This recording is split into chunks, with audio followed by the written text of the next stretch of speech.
ನಿನ್ನೆ ಬೆಳಗ್ಗೆ ಗಂಡನಿಗೆ ಪಾದಪೂಜೆ, ಮಧ್ಯಾಹ್ನ ಪತ್ನಿಯ ಸಾವು. ಗಂಡನಿಗೆ ಭೀಮನ ಅಮಾವಾಸ್ಯೆ ನಿಮಿತ್ತ ಪೂಜೆಯನ್ನ ಮಾಡಲಾಗಿತ್ತು. ನಿನ್ನೆ ಬೆಳಗ್ಗೆ ಅಷ್ಟೇ ಗಂಡನಿಗೆ ಪಾದಪೂಜೆಯನ್ನ ಮಾಡಲಾಗಿತ್ತು. ಮಧ್ಯಾಹ್ನ ನೋಡಿದ್ರೆ ಪತ್ನಿ ಸಾವನ್ನಪ್ಪಿದ್ದಾರೆ. ಅನುಮಾನಾಸ್ಪದವಾಗಿ ಗೃಹಿಣಿ ಸಾವನ್ನಪ್ಪಿರುವಂಥದ್ದು. ಅವರ ಕುಟುಂಬದವರು ಅನುಮಾನವನ್ನು ವ್ಯಕ್ತಪಡಿಸ್ತಾ ಇದ್ದಾರೆ.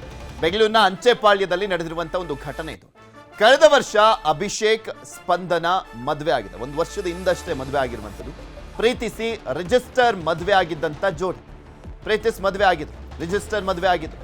ಮದುವೆಯ ಬಳಿಕ ಅಂಚೆಪಾಳ್ಯದಲ್ಲಿ ನೆಲೆಸಿದ್ದಂಥ ದಂಪತಿ ನಿನ್ನೆ ಭೀಮನ ಅಮಾವಾಸ್ಯೆ ಪ್ರಯುಕ್ತ ಗಂಡನಿಗೆ ಪಾದಪೂಜೆಯನ್ನ ಮಾಡಲಾಗಿತ್ತು.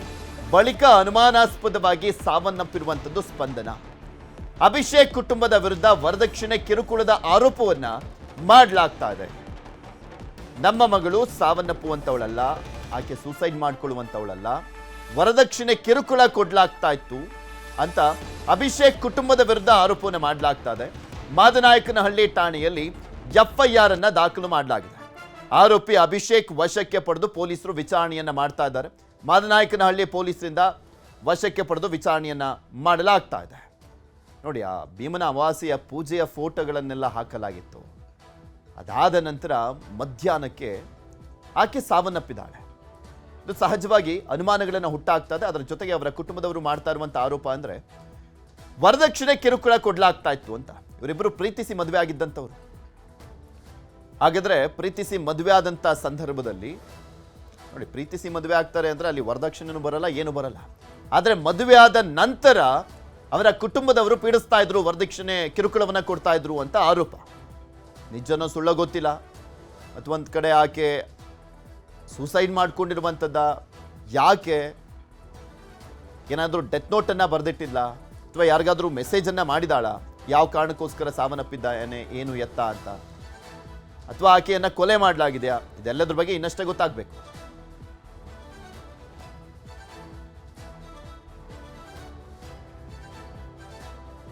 ನಿಮಗೆ ತೋರಿಸ್ತಾ ಇದ್ವಿ. ಆಕೆ ತನ್ನ ತಂಗಿಗೆ ಮೆಸೇಜನ್ನು ಕೂಡ ಕಳಿಸಿರುವಂಥದ್ದು, ವಾಟ್ಸಪ್ನಲ್ಲಿ ಮೆಸೇಜ್ ಮಾಡಿರುವಂಥದ್ದು. ನನ್ನ ಸಾವಿಗೆ ರೀಸನ್ ಅಬಿ ಕಂಪ್ಲೀಟ್ ಫ್ಯಾಮಿಲಿ ಅವರು, ವರ್ಕ್ ಪ್ಲೇಸಲ್ಲಿ ಇರುವಂಥ ಎಂಪ್ಲಾಯೀಸ್ ಎಲ್ಲರೂ ಕೂಡ ಅಂತ ಮೆಸೇಜನ್ನು ಮಾಡಲಾಗಿದೆ. ಆ ಚಾರ್ಟನ್ನು ಕೂಡ ನಿಮಗೆ ತೋರಿಸ್ತಾ ಇದ್ವಿ.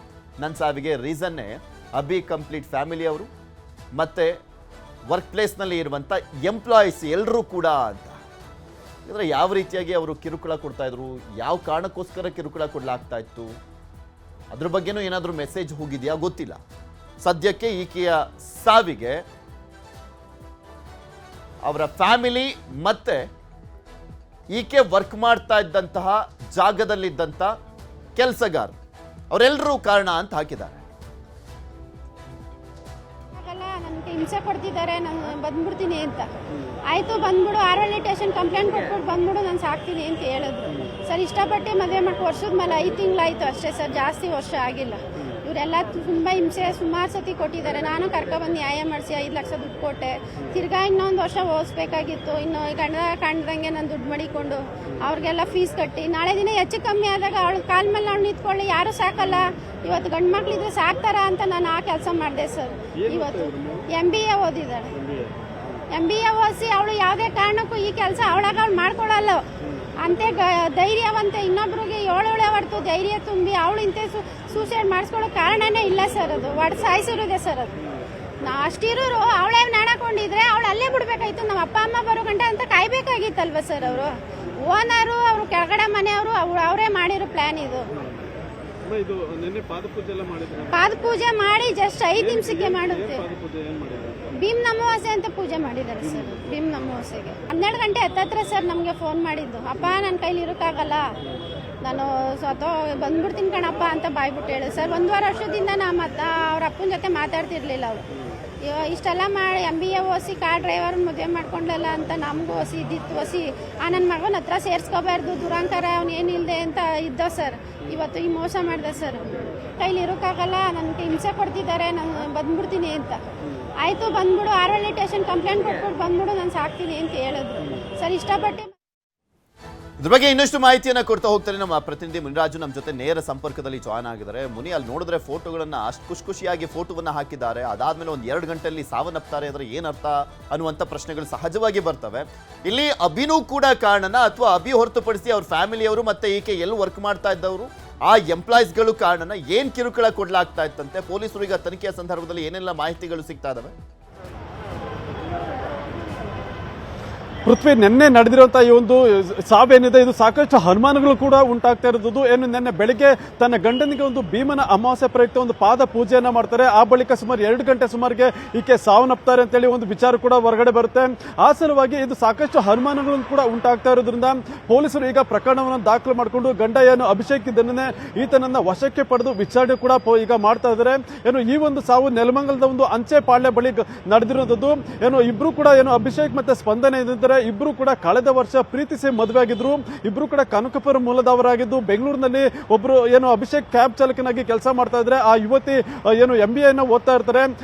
ಓದುವಂತ ಸಂದರ್ಭದಲ್ಲಿ ಇಬ್ರಿಗೂ ಕೂಡ ಪರಿಚಯ ಆಗಿ ನಂತರ ಪ್ರೀತಿಸಿ ಮದುವೆಯನ್ನು ಕೂಡ ಆಗಿದ್ರು. ಆ ಬಳಿಕ ಒಂದು ಅಂಚೆ ಪಾಳ್ಯದಲ್ಲಿ ಬಾಡಿಗೆ ಮನೆಯನ್ನ ಮಾಡಿಕೊಂಡು ಇಬ್ರು ಕೂಡ ವಾಸ ಮಾಡ್ತಾ ಇದ್ರು.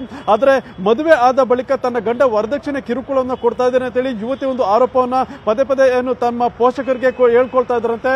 ನಂತರ ಏನು ಯುವಕನ ಮನೆಯವರು ಕೂಡ ಕಿರುಕುಳವನ್ನು ಕೊಡ್ತಾ ಇದ್ದಾರೆ ಅಂತ ಹೇಳಿ ಒಂದು ದೂರು ಆಗಾಗ ಫೋನ್ ನಲ್ಲಿ ಕೂಡ ಮಾಹಿತಿ ಕೊಡ್ತಾ ಇದ್ದಾರೆ ಅಂತ ಹೇಳಿ ಈಗ ಆತನ ಕುಟುಂಬಸ್ಥರು ಕೂಡ ಒಂದು ಆರೋಪವನ್ನು ಮಾಡ್ತಾ ಇದ್ದಾರೆ. ನಿನ್ನೆ ಕೂಡ ಇದೇ ವಿಚಾರವಾಗಿ ಏನು ಭೀಮನಮಾಸೆ ಪಾದ ಪೂಜೆ ಮುಗಿದ ಬಳಿಕ ತನ್ನ ತಾಯಿಗೆ ಫೋನ್ ಅನ್ನ ಮಾಡ್ತಾರೆ. ಸುಮಾರು 11:30ಗೆ ತಾಯಿ ಜೊತೆ ಮಾತನಾಡಿದ ಬಳಿಕ ಮತ್ತೆ 2:30ಕ್ಕೆ ಅದೇ ರೀತಿಯಾಗಿ ಒಂದು ಫೋನ್ ಆಕೆ ತಾಯಿಗೆ ಒಂದು ಕರೆ ಹೋಗುತ್ತೆ. ಈ ರೀತಿಯಾಗಿ ನಿಮ್ಮ ಮಗಳು ಆತ್ಮಹತ್ಯೆಯನ್ನು ಮಾಡ್ಕೊಂಡಿದ್ದಾರೆ, ನೇಣು ಬಿಗಿದುಕೊಂಡು ಸಾವನ್ನಪ್ಪಿದ್ದಾರೆ ಅನ್ನೋ ಒಂದು ವಿಚಾರ ಕೂಡ ಮುಟ್ಟಿಸ್ತಾರೆ. ಆ ಬಳಿಕ ಆಸ್ಪತ್ರೆಗೆ ಬಂದು ನೋಡಿದ ಸಂದರ್ಭದಲ್ಲಿ ಆ ಮಹಿಳೆ ಸಾವನ್ನಪ್ಪಿರೋದು ಕೂಡ ಗೊತ್ತಾಗಿದೆ.